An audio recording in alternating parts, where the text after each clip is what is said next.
المسلم من سلم المسلمون من لسانہ و یدہ، آپ نے فرمایا مسلمان ہے ہی وہ، مسلمان ہے ہی وہ جو ہاتھ اور زبان سے کسی کو دکھ نہ پہنچائے۔ آپ نے کہا واللہ لا یؤمن، واللہ لا یؤمن، واللہ لا یؤمن، اللہ کی قسم ایمان والا نہیں، اللہ کی قسم ایمان والا نہیں، اللہ کی قسم ایمان والا نہیں۔ کون؟ شراب پینے والا نہیں، نماز چھوڑنے والا نہیں، زنا کرنے والا نہیں، جوا کھیلنے والا نہیں۔ کون؟ الذی لا یأمن جارہ بوائقہ، جو اپنے نیبر کو تنگ کرتا ہے وہ ایمان والا نہیں، جو اپنے پڑوسی کو تنگ کرتا ہے وہ ایمان والا نہیں، جو اپنے ساتھ رہنے والے کو تنگ کرتا ہے وہ ایمان والا نہیں ہے۔ اپنی زبان کو میٹھے بول کا عادی بنا لو، سہنا سیکھو۔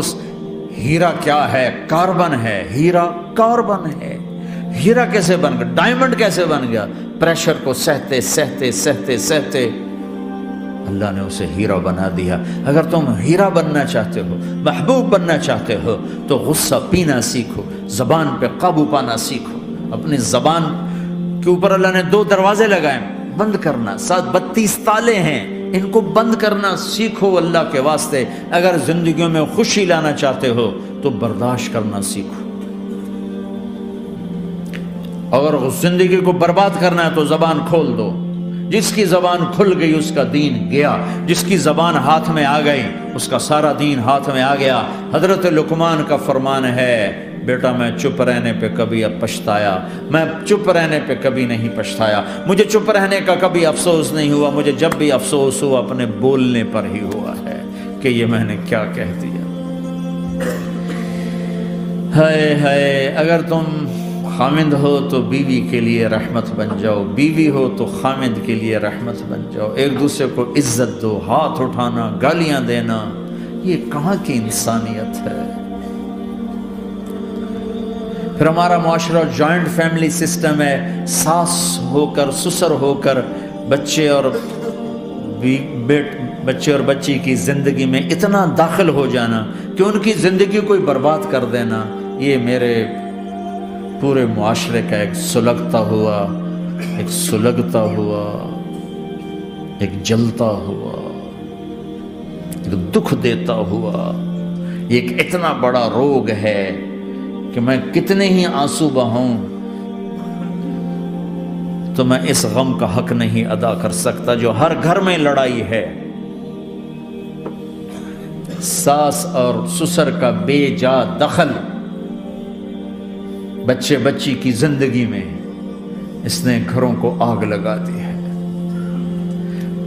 ہمارے پڑوسی ذمہ دار ہیں، ان پڑھ ہیں بڑے ذمہ دار، تعلیم اتنی نہیں ہے، تو ان کے ایک بچے کا میں نکاح پڑھانے گیا تو ان کے والد بیٹھے تھے نکاح سے پہلے، ایسے ہی تو مجھ سے کہنے لگے مولانا صاحب میری بیوی نے مجھ سے کہا کہ دیکھو ہم دونوں عمر گزار چکے ہیں، تو ایسا کرو اپنے بیٹے کا گھر الگ بناؤ اور اس کی بیگم کو وہاں لے کر آؤ، اگر یہاں لے کر آؤ گے تو ہم دونوں کہیں ان کی زندگی خراب نہ کر بیٹھیں اور ان کی زندگی میں دخل دے دے کر کہیں ان کی زندگی کو تنگ نہ کر دیں۔ میرے بیٹے کا الگ گھر بنا، وہاں اس کی بیگم لوگ کے لیے لے کر آ تاکہ ہم ان کی زندگی میں داخل نہ ہو سکیں۔ میں حیران ہو کر ان کو دیکھ رہا کہ ان پڑھ باپ، ان پڑھ ماں، اور اتنی اعلیٰ درجے کی بات۔ اب ہر آدمی میں یہ سخت نہیں کہ اپنے بیٹے کے لیے الگ گھر بنائے، یہ تو ہمت ہے کہ ان میں دخل دینا چھوڑ دے، کہ خامند سے زیادہ خامند کے ماں باپ اس کی بیوی پہ حق جتا رہے ہوں۔